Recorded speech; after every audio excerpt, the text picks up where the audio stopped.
Okay,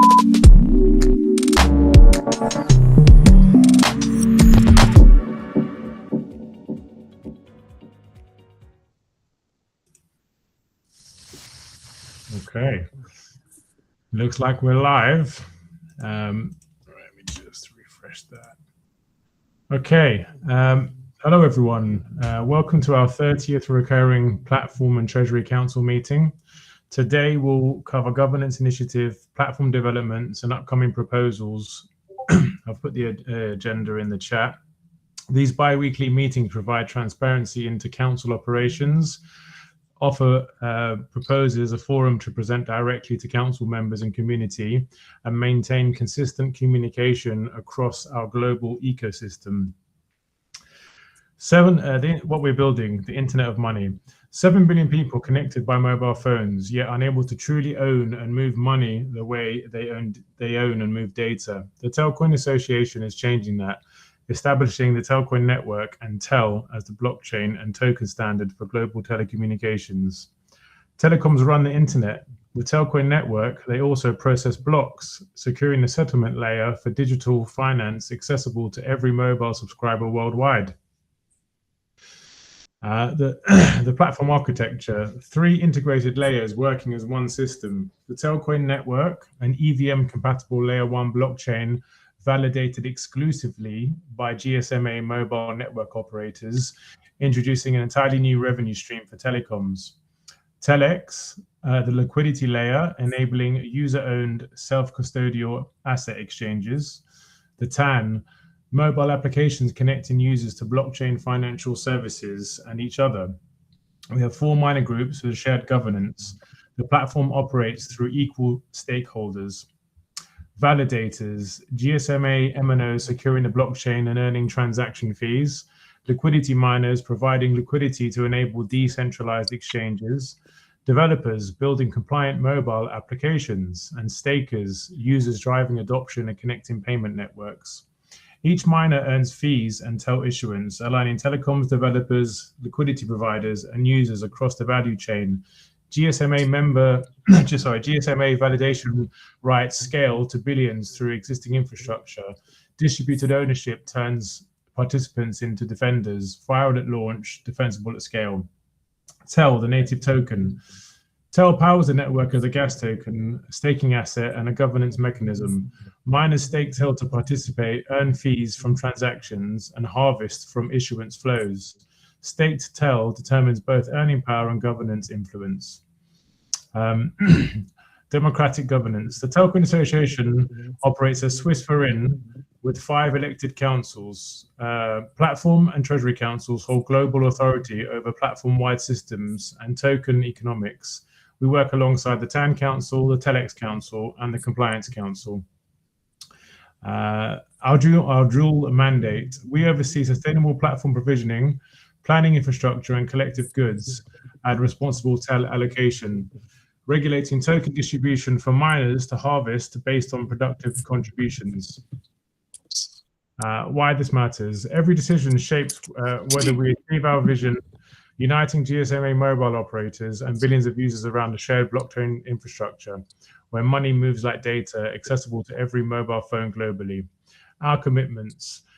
As your elected representatives, we commit to thoughtful proposal review, consistent communication, transparent platform updates, and faithful execution of the governance framework you've entrusted us to. So we'll just have a short cap of the last meeting. If you guys can just mute your mics a little bit. Sorry if it's just some feedback's coming through. Grant announced this is recap of last meeting. Yeah, Grant announced a significant milestone. All security findings from the competition audit had been addressed, merged, and deployed to DevNet. The team is optimizing database calls that should significantly improve speed, throughput, read writes, and historic data handling. All known bugs have been addressed, and the team continued to stress testing the latest deployment. Upcoming security audits. The team is targeting hand-picked security researchers with domain expertise. Telcoin Digital Asset Bank was successfully launched with EUSD on Ethereum and Polygon. The Telcoin Association will proceed with a research and prototyping phase to create a unified web presence for the ecosystem, with a goal to align with mainnet launch and to define and validate a single unified entry point for the ecosystem.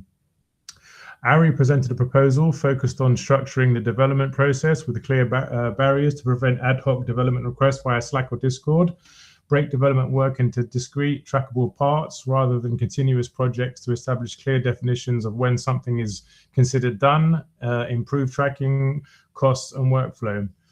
The council acknowledged the value in AK's podcast proposal for more frequent and simplified updates to drive organic marketing and growth.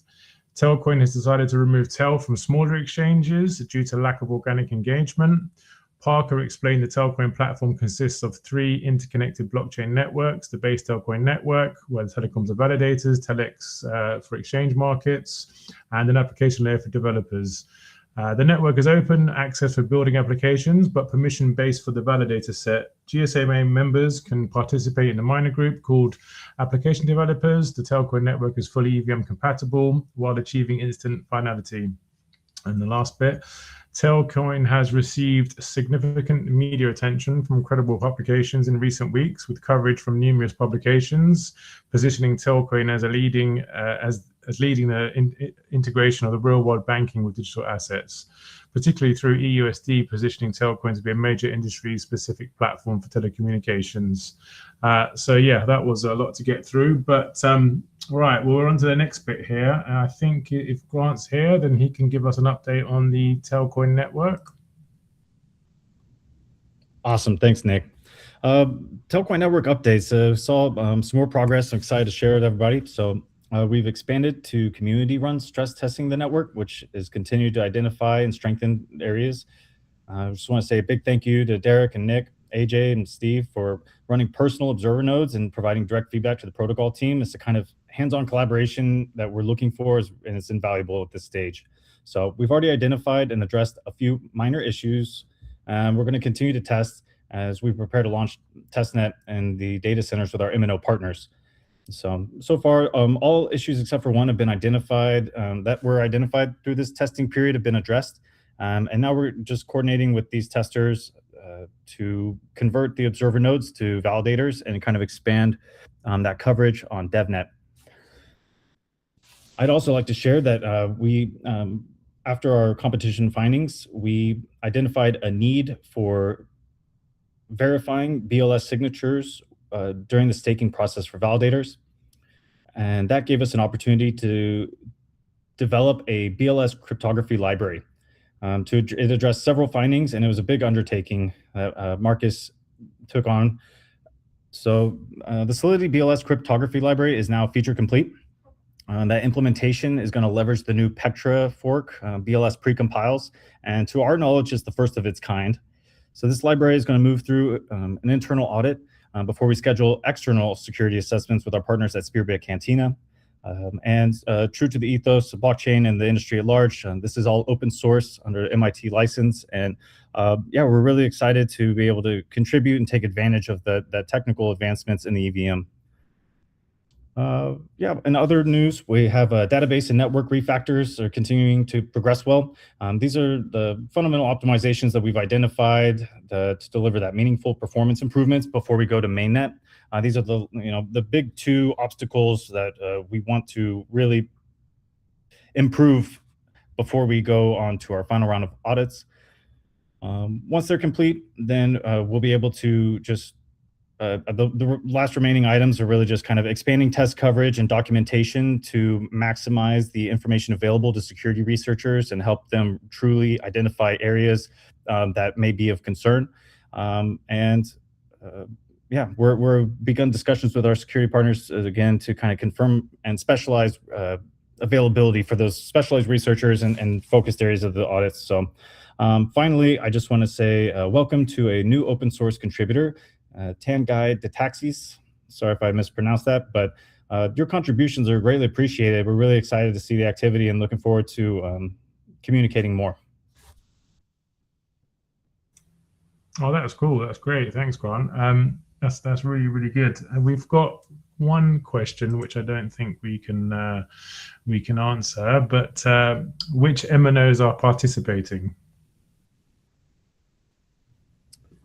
Well, our target is every MNO, and at this time we have advanced talks with several key players. We're very, very excited about the partners that have expressed interest and the ones that are eager to learn more, and the ones that I've agreed to move forward with procuring hardware and looking to launch testnet with us. But as we've said, our position remains the same. We're allowing our partners the opportunity to announce their participation when they're ready. Okay, awesome. Thanks for that update. I think I'm just checking the questions in here as well.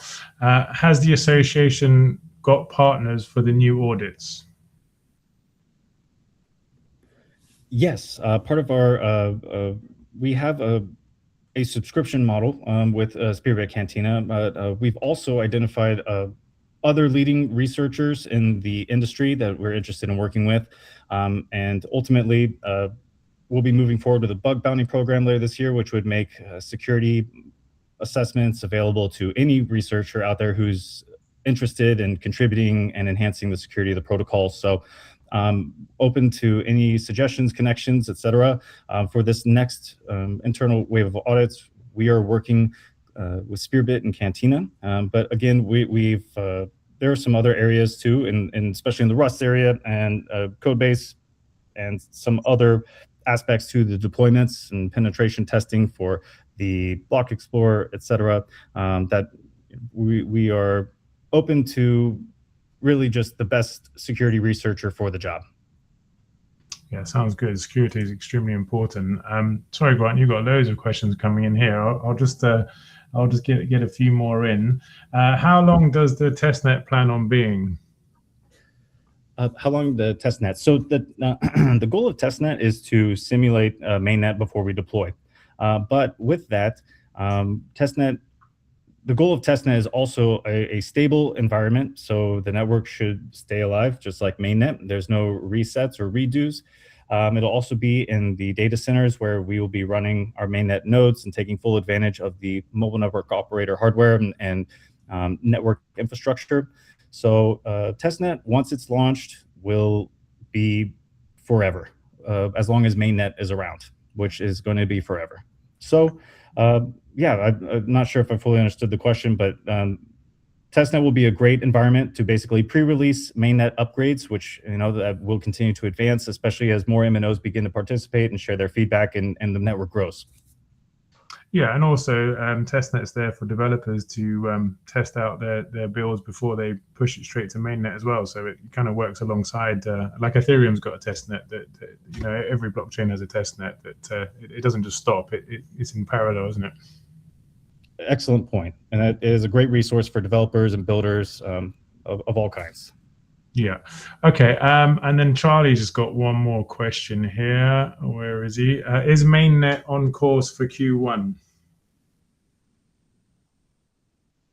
The release for Q1 is still our goal.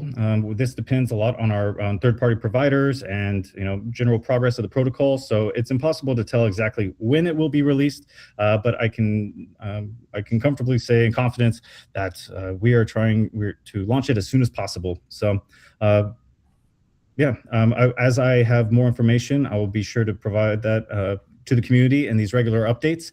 And I also invite everybody to check out our roadmap website at roadmap.telcoin.network. And yeah, the progress is on GitHub. So again, the milestones that we're looking at before we launch mainnet is really finishing these major two optimizations, enhancing tests and documentation, working with security experts and very specific focus throughout the protocol. And at that point, it'll just be coordinating with our the initial MNOs that are launching mainnet with us and starting the bridge. Yeah, great, and that's the point as well. We're everybody on the council with the devs as well. We're working really hard to try to bring bi-weekly updates to the roadmap site. So generally we do it on the day of the platform Treasury meeting today. So after this meeting, there will be an update pushed to the roadmap site, just covering some of the points that Grant's brought up. So everyone's working really hard. We've been doing these bi-weekly updates to the roadmap site for quite a while now, and they're not going to stop. So you'll see, everybody will see as we're getting closer to mainnet, and things are starting to heat up. So don't worry about that. Just keep your eye on the roadmap site. All right. Well, thanks, Grant. That's great. There's a couple more questions, but I think what we'll do is we'll get some questions in at the end. We'll move on to the next topic rather than stay on one for too long. But yeah, awesome, Grant. The team are smashing it, and it's been a really good journey testing out these observer nodes, etc., and building them up. So lots more to come from that front. Okay. Is there any questions in the chat here? No. Okay. Right. Let me move on then to the next one, which is one that I'm talking about, the TELIP for the unified web presence. So this is quite an important topic because it kind of needs to align with mainnet as well. So we've been having lots of meetings and discussions about unifying all the associations' web presence. So we've got lots of sites that are sort of fragmented, but I'll give you a quick update on it. This proposal builds on the original proposal, which set out the need to bring the Telcoin Association's fragmented web presence together into a single authoritative entry point under the Telcoin Network. Rather than jumping straight into design or development, the council agreed that the right first step is a research-led and a prototype-driven phase. The aim is to align early, reduce risk, and ensure we're building on a shared foundation. Today, we have multiple sites built at different times, inconsistent navigation, and no clear front door that explains how the ecosystem fits together. That creates friction for developers, operators, partners, and new users, and it also fragments the SEO and discoverability. So this phase focuses on fixing that at a structural level. What we're moving into now is a UX, UI, and information architecture phase, which includes auditing all of the existing web properties for the association, interviews across the ecosystem, defining a clear role-based paths for developers, operators, partners, investors, and general users, and producing a clickable high-fidelity prototype that the council can experience and validate. It's important to be clear what this phase is and what it isn't. This is not yet a full website build. We're not migrating sites, locking in tech stacks, or redesigning applications at this stage. The output of this phase is clarity and alignment. Once this research and prototyping phase is complete, we'll be in a much stronger position to confidently move to the next phase. Importantly, the funding for the full build has already been accounted for within this proposal.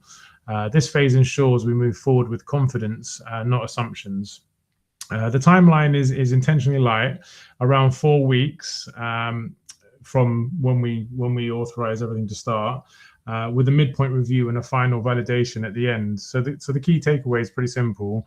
We're moving from discussion into execution in a structured, disciplined way.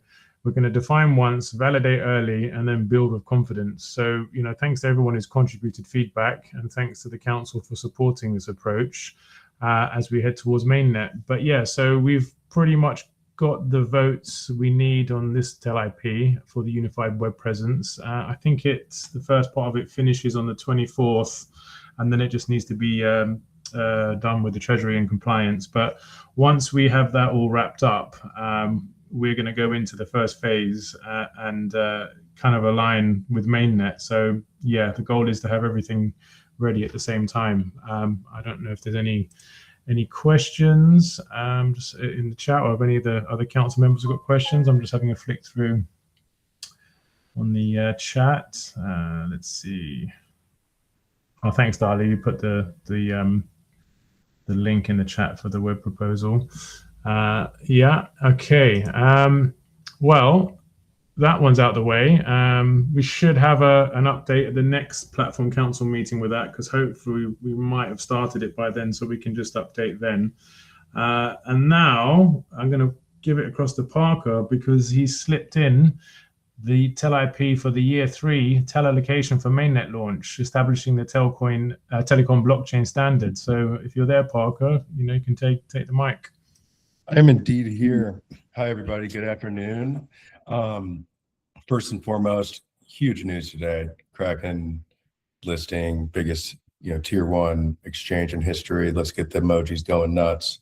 And hopefully the stream on X, whatever emojis you guys use out there, get it going, because I think a lot of folks have been waiting for the validation from a tier 1 exchange about the value of TEL and the value proposition of the blockchain network that it powers. And the governance is a huge part of that. And we're at an awesome point for this for the association, the network, and our shared mission of aligning global telecoms around the same blockchain and scaling this new technology of money, markets, finance, and ultimately every good and service to billions of users. And so today I'm presenting the third TELIP, year 3 TELIP for the allocation up from the TEL Treasury across the platform. So we're in really on the backdrop of that is that we have Telcoin Network imminently going live with dozens of potential mobile networks sort of waiting for us on this. And so looking out a little bit here, I think right now we're looking at probably the most consequential budget in the association's history, because we need to bootstrap this network launch. And so if you project it out a couple quarters, Telcoin Network is live, production grade blockchain network that is able to capitalize on the global reach of telecoms to scale to way more. I mean, I looked yesterday at the number of daily active Ethereum wallets, for instance. It was 800,000, and that was double what it previously was. And when you look at mobile networks, they have, you think of one mobile network in one country, it could be hundreds of millions of subscribers. And so we're going into production mode. It's go time.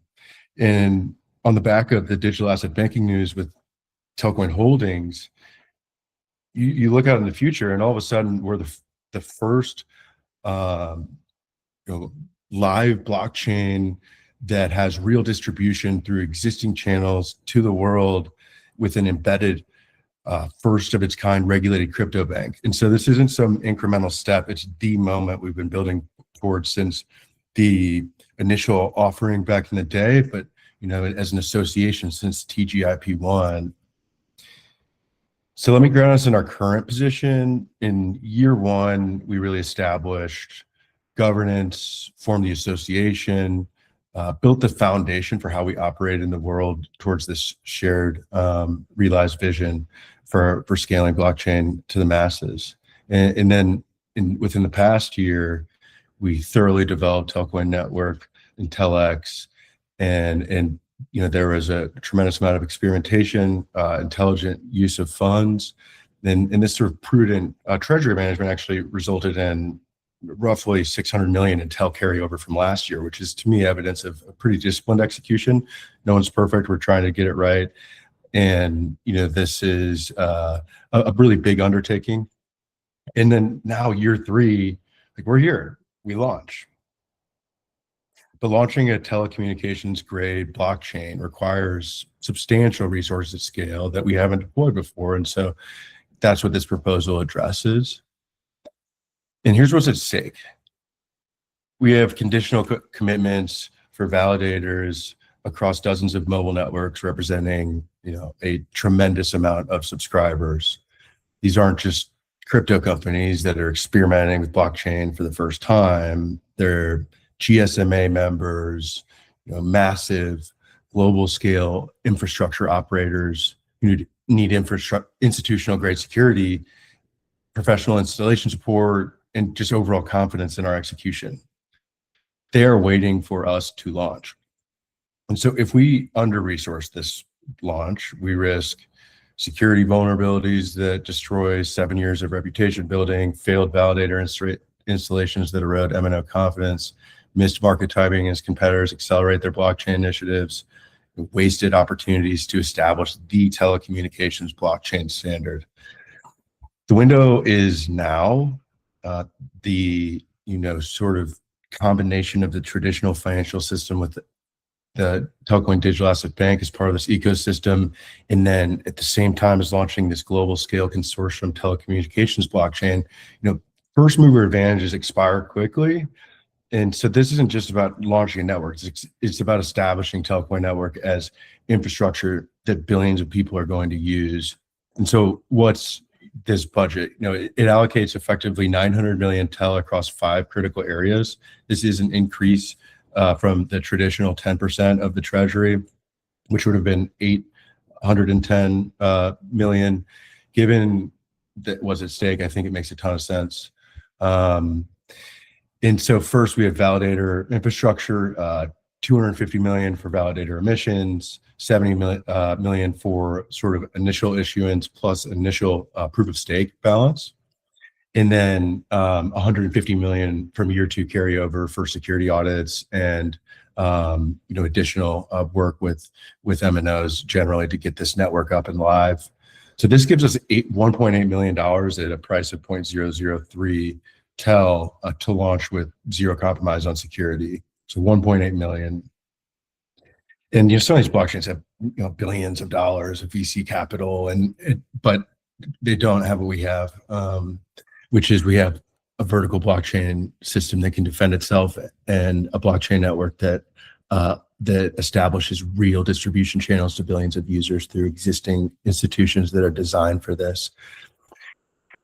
So the second is liquidity growth. There's already been an incentives allocation for month 1 to Telex.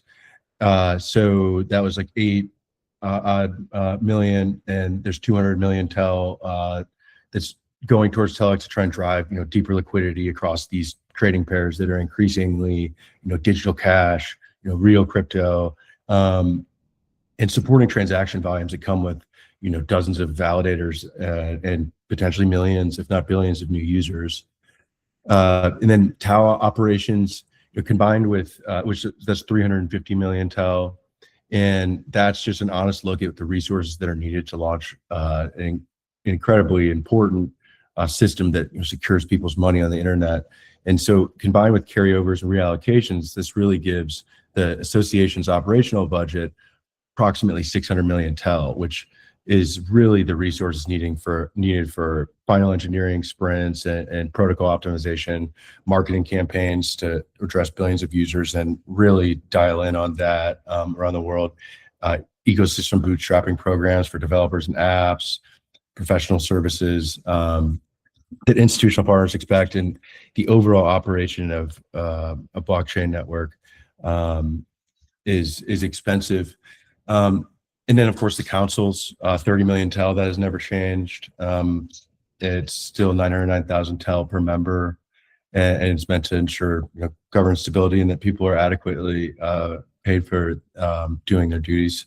And then within TAN, the TAN Council still has 165 million TEL from last year in carryover because they, being very prudent, taking the because getting the idea that you could go out and design a complex economic system at the application layer of a blockchain and get it right the first time is like laughable, right? We would never assume that. And so rightfully so, the TAN Council was incredibly prudent, great stewards of TEL and in the ecosystem by cutting the existing program of TAN-IP1, and now they're bringing a new one to life with subsidies. So I was really proud to see that. And so the total here is 900 million TEL. I think it's strategic, sufficient, executable, all the things that we need.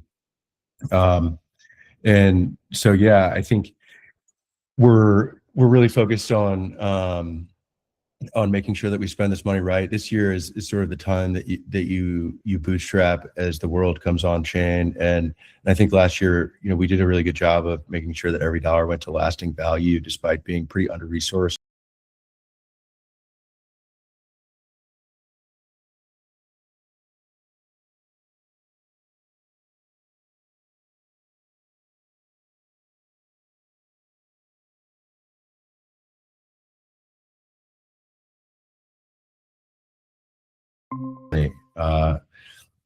And then 220 million from the existing allocations is going towards, resourcing so that we can, really allocate and make sure that we bring this live. And then, the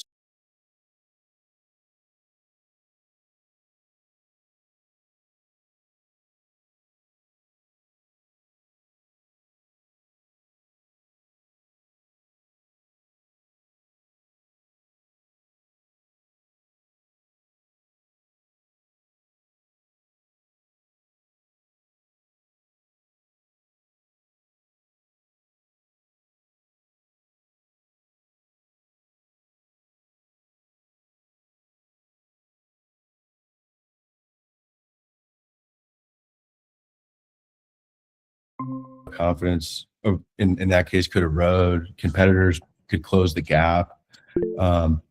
But so we could be this almost communications blockchain standard embedded with a crypto bank, that almost took over the world.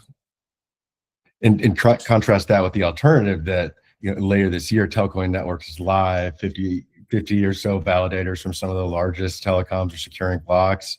We have millions of users transacting for real world applications, reaching billions by actually throwing resources at really important things, and we've established the standard. So that's the fork in the road, and the choice kind of which timeline we create. And here's the ask. Basically, Platform Council, please review in detail and provide all the feedback in the world so that we can get this right. And if you agree with it, let's move forward and approve it. Then Treasury Council, of course, in that same vein, the last thing that you want to do with the TELIP is have a proposal go through the Platform Council, then the Treasury Council says no. So we need to work together on that. And then Compliance Council, I mean, if you see genuine risk, then do what you must. And then I think I'd like to get this going so that we can bootstrap this network at this critical time, especially as MWC comes up in the next couple of months here in early March. So stand at the ready to provide any additional detail. This is real. The opportunities now and the resources the requested, I think, are pretty precise, better than we've done historically. And so, I mean, just to kind of wrap up the proposal here is, 3 years ago, we ratified TGIP1 and committed to building this blockchain standard for telecoms. And 2 years ago, we really got Telcoin Network and MNO alignment happening. And now with the momentum from, the Digital Asset Bank Charter in, 6 months, less, all of a sudden we have this integration across the Telcoin ecosystem of, a company that is very much so involved with the association and Telcoin Holdings having the first regulated crypto bank, running on this first telecommunications blockchain, and then connecting all the mobile devices in the world through the Internet of Money. So I think this budget makes that vision real, asking for your approval, but also your feedback, input to execute what I think is the most significant milestone in Telcoin Association history. So tell the world, let's make this vote happen. That's amazing. I can see a lot of work has gone into this year 3 allocation as well. It looks amazing. We'll definitely go through it, and I'm sure we'll all get this done as soon as we possibly can. But yeah, well done, Barker, and whoever else. I think Grant worked on it as well with you. Grant, Leo, it's team effort over a few weeks to just try and get it right. And just couldn't be more grateful for the team's work on this, on Kraken, and everything going on.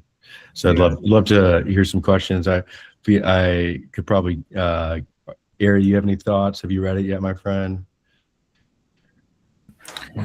Yeah, I mean, I thought it was pretty much in line. I went and I scanned through it, and we had a lot of excess left over from last year. So I think that helps. And, the main priority for this coming fiscal year should be to get the network up and running, since that's kind of like the revenue piece of it that'll, fill up the coffers again. So I'm aligned with that. Awesome. And if any thoughts come up, please share. Who all has questions? Is it, or I mean, obviously I proposed this within the past hour, so. Well, maybe like Grant could talk just a little bit about like his ask on that, and agreed. What they're seeing from the development end of it. I'd love to. So a big part of this proposed budget is expanding the development team. We've been a really solid, small group, and getting to this point has been, I'm really proud of the work that everybody's put in so far. I think we're finally at the point now where, as we're finally, moving into this last stage of audits and moving to production, now is the time to start expanding our engineering team so that we can meet the demands and the growth of the network. I think that ultimately we're looking at 2 more Rust protocol engineers. We don't plan to onboard them at the same time, but once the budget is through, we'll begin finding the right additions to the team. We have a lot of smart contract development too, from just overseeing association and the telex. As application developers begin to join and deploy on the network too, we'll have to revisit the staking application, and just making sure that the infrastructure makes sense to support the growth and the expansion of the association. So with that, security is paramount, and we need a dedicated security engineer who can verify and help us manage all of these all of this infrastructure and these projects. I totally agree that and want to echo the sentiment that this year is the year we are launching mainnet, is go time. And I think that with the carryover budget, it is proof that the councils are allocating and provisioning appropriately. We are not focused on zeroing out the budget every year or just spending TEL frivolously.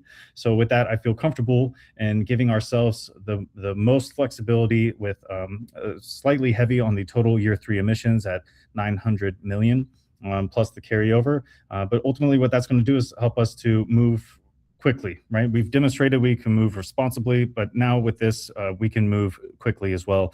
I do want to remind everybody that last year, halfway through the year, we had a learning opportunity and had to provision another TELIP to replenish the coffers. And so ultimately that learning lesson is carried over into this year as we move forward. But I think that we have the right minds and we have the right vision. We're going to be expanding heavily with the launch of the network, and I'm confident that after the initial launch, it's going to be just moving very, very quickly. So I think that this TELIP sets us up really for success. And I'm happy to dive deeper into any specific questions and about the budget breakdown, engineering efforts, but ultimately we're looking to expand. We want to make sure that security, first and foremost, is available, and that we have enough budget for those assessments. And then that the deployment areas and that our incentives are aligned with the mobile network operators, so that we can really get this into production off the ground. Yeah, and I think it's important to note that because this is the year of mainnet launch. This is why this particular budget is so important, and to get us, like you said, accelerated and get out the gate. So it's a very important, probably the most important budget we've had as the association to date. So it's all very exciting. Thanks, Grant, for that. Thanks, Parker. I'm just looking through the questions. We kind of got a bit all over the place here. I'm just going to read some random ones. Sid says you should speak with Howard Pinto, former group CISO of Vodafone Group, from an advisory perspective. He can connect if necessary. I don't know if that's. Thank you. Yeah, that's a wonderful connection. Yeah. So should I blast my email address on this stream, or should we get into them some other way? Sid, are you in? Cell phone, email. Yeah. How about, I'll get my social security card one sec. No, I'm kidding. So yeah, no, I'd love nothing more than that, and it's just a wonderful, just a wonderful opportunity, and really appreciate it. Okay, Sid says he'll drop you a note on LinkedIn.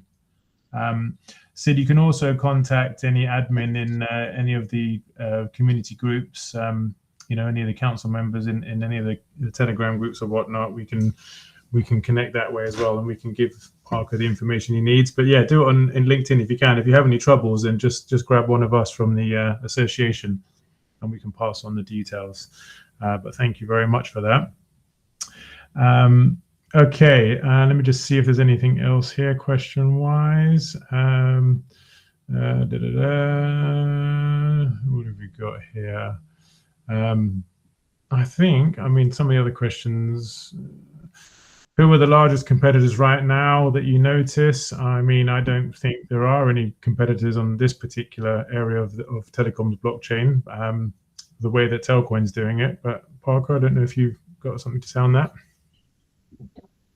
Yeah, we compete on a number of verticals, and the way that I kind of look at Telcoin Network and the Telcoin Platform Association overall, and then when you look at the sort of factors that are important to look at and how we can sort of view the competition, I look at them through two axes. One of them is global institutional ecosystem, and the other is vertical blockchain platform with banking.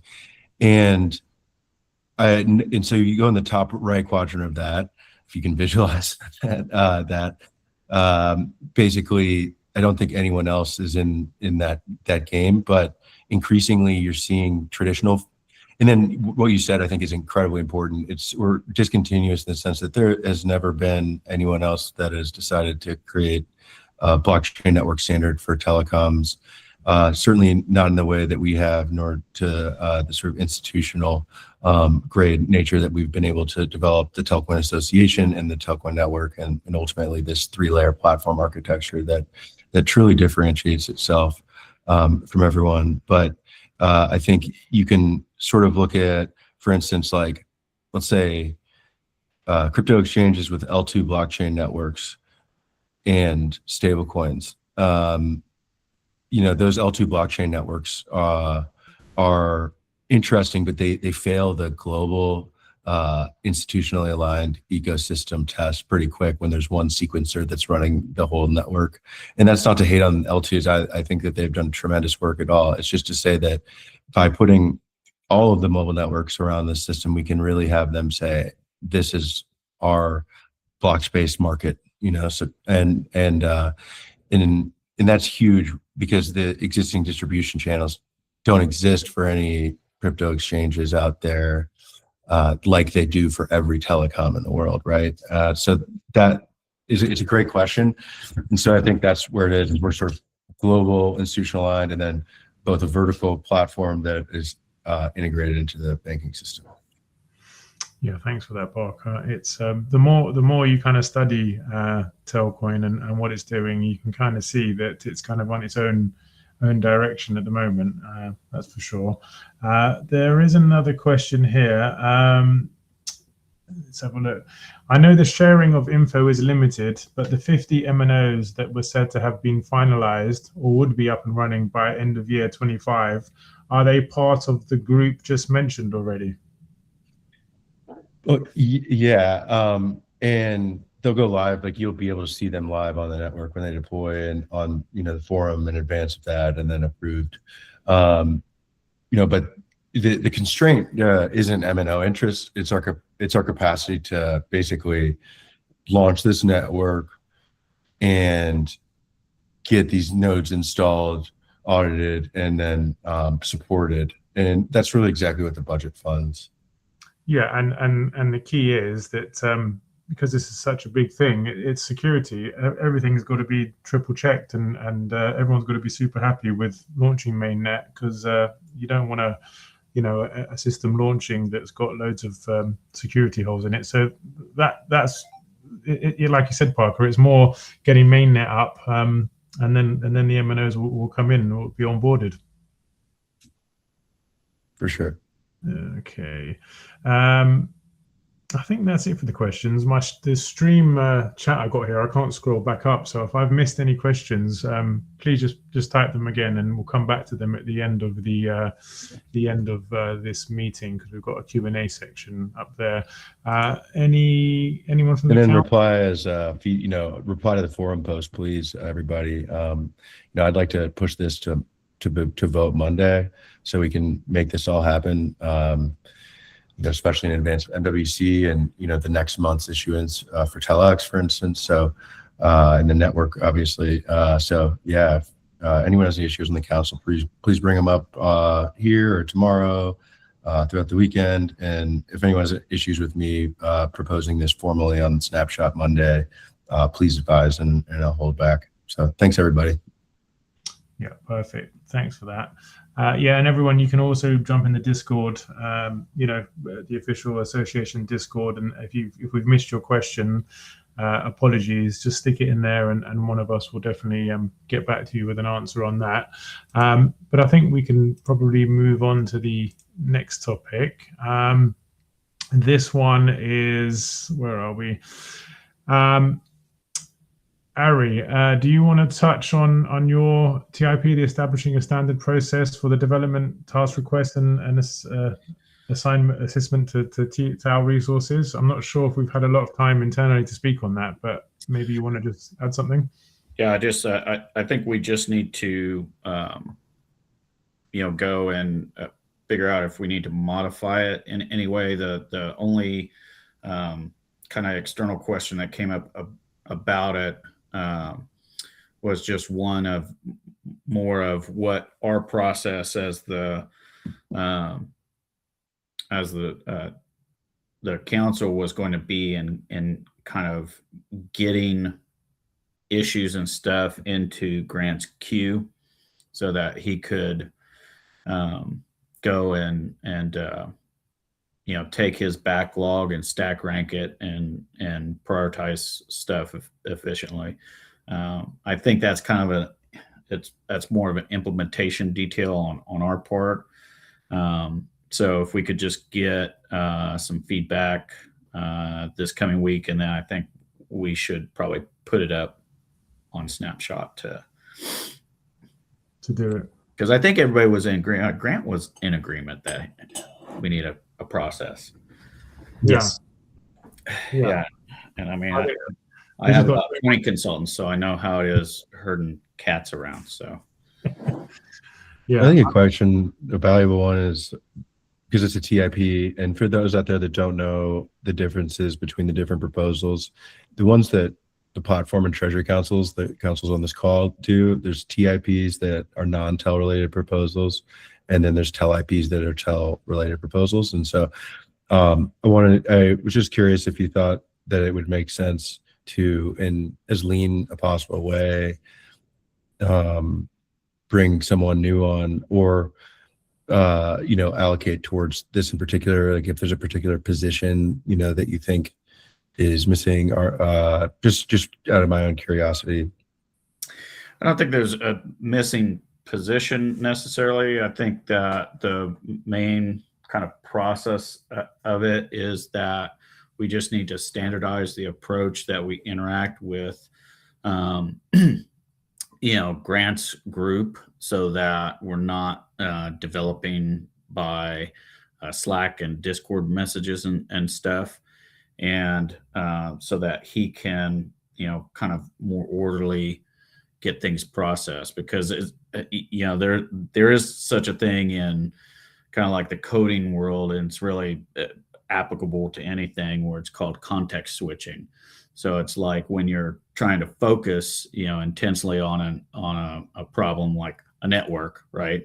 And you're getting hit with stuff out of left field that you don't particularly you hadn't planned on, and then that draws those resources away from that. So it's kind of a way to also set expectations.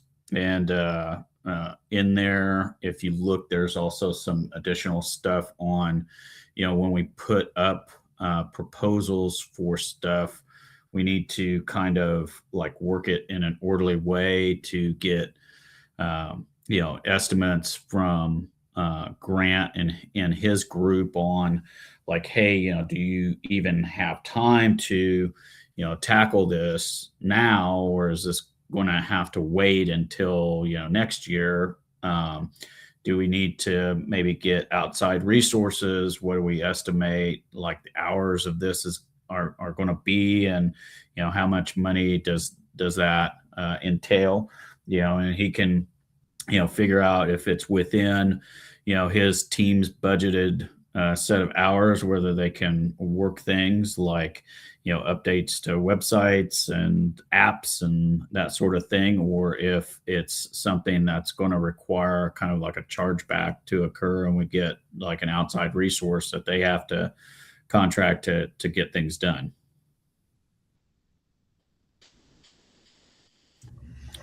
Thank you for bringing this forward, AJ. I think I agree with everything that you said. I think the TIP highlights a lot of the benefits as well, including clearly document what we're working on, where the priorities and focus are. And I know that that context switching has been something that the development team is definitely it's been a challenge. And so ultimately having this sort of better organization as the association matures is a great plan, and I think it's going to be a big help. Excited to see it. Yeah, it definitely will, especially with the network going live, and then we need some more streamlined processes to handle the influx of things that need to be done. Just checking if there's any questions on that. Dali, I'm not sure if you can stick that proposal link in the chat there. I can send it to you if you want it. Give me one sec. It should have been. I'm just going to give this link to Dali to post in there. All right, fantastic. So, any other questions from council members on that one?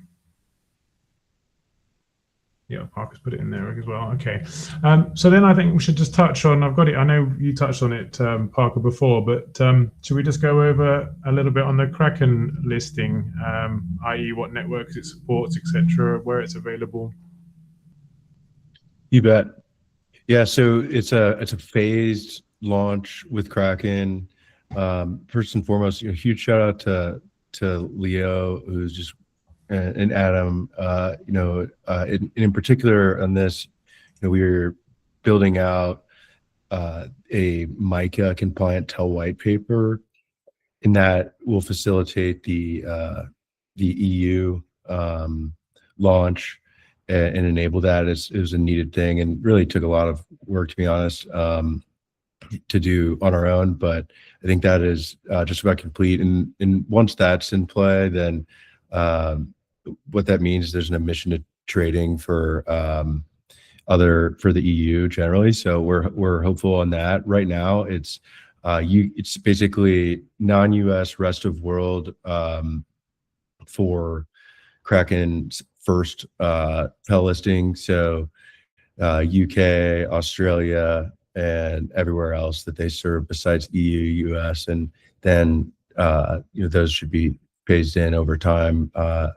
And yeah, we're just really, really excited about it. We love Kraken. Their ethos really aligns with ours. They've been in this game a long time and have really strong values as it relates to building these cybernetic property rights systems on the internet that are just in these non-sovereign monies. I mean, they're just a truly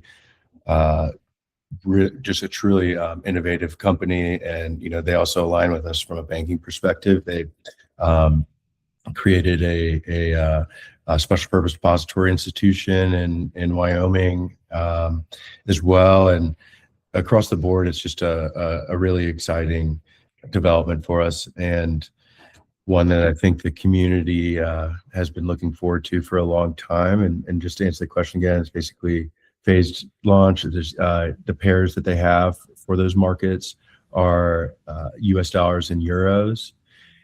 And yeah, I look forward to hearing how the trading is. We got to make sure that it's all orderly, and so we assigned our market making team make it to ensure of that, in terms of making sure that there's liquidity across the different requirements that Kraken has, and been able to be pretty interactive with them, involved in marketing this launch, and people should expect more exciting developments of this caliber as we continue to launch the Internet of Money.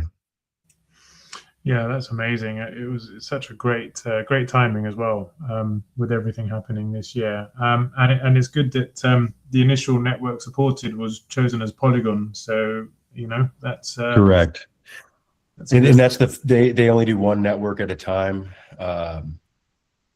In terms of their launch. So I think it starts with Polygon, then they'll bring in Ethereum, and then we get, our network live. And it's that made the most sense though, for sure. It was Polygon. Sorry, I didn't answer that earlier.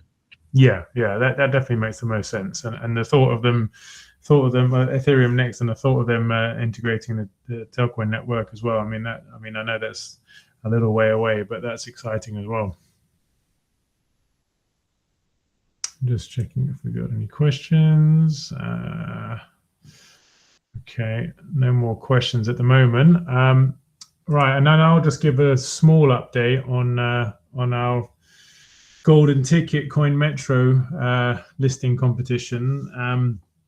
Although Kraken kind of overshadows it, I still think it's the more TELs available on these good quality exchanges worldwide, the better. But they are still with their legal team, and they have told us that they should have an update for us at the end of January, early February at the latest. So that's still coming. So that will be another, hopefully by the next platform Treasury meeting, we should probably have an update from them on that, and then we can provide that as well. So that's another exciting, smaller but another exciting stepping stone to the bigger, grander vision of the Telcoin network taking over the world. Let's have a look. Let's see if we've got any other questions, guys. It's put your questions in the chat if you've got any, because we've got a little open Q&A now. So if I missed your question earlier, now's your time to stick it in the chat. We've got any in our one? Any other council members want to say anything? CoinMetro.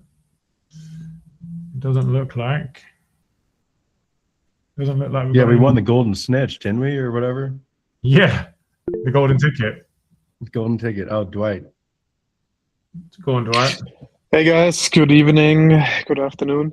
Maybe one information for those of you who are starting to engage with Kraken, who have not the experience so far. So they offer multiple interfaces. Like one is called like Kraken Normal, I guess, and the other one is called Kraken Pro. And I'm just saying, watch out for the fee model depending on where you are trading. So usually Kraken Pro offers a better fee model. It's a little bit more complicated because you see your order book, you can place limit orders, and regular Kraken is more set up like a DEX, like a swap model basically. But they usually charge, I would say it's a convenient fee.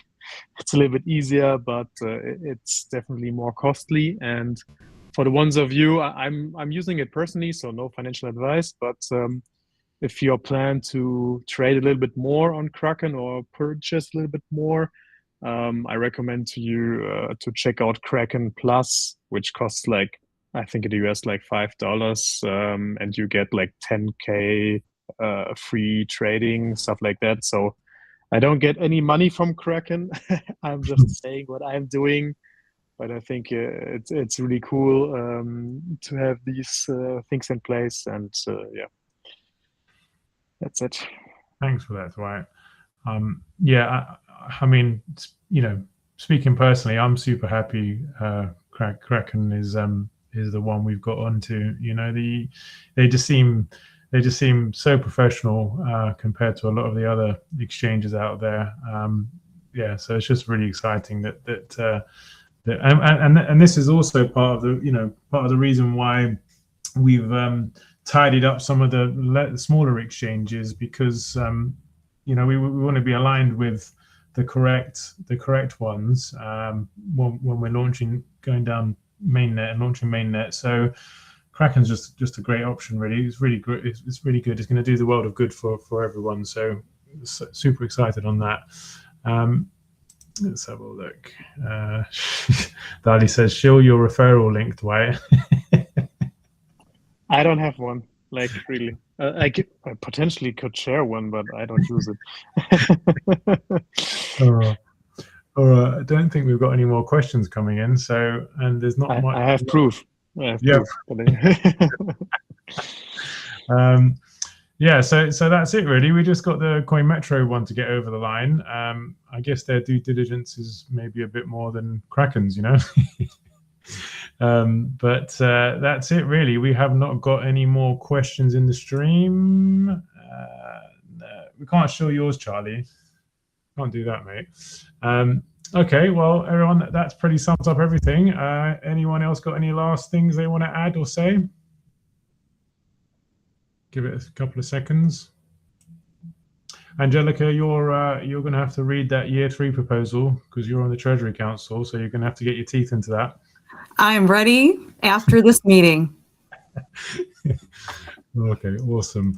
All right, everybody. Well, that's it. Pretty 1 minute over the hour, so not too bad.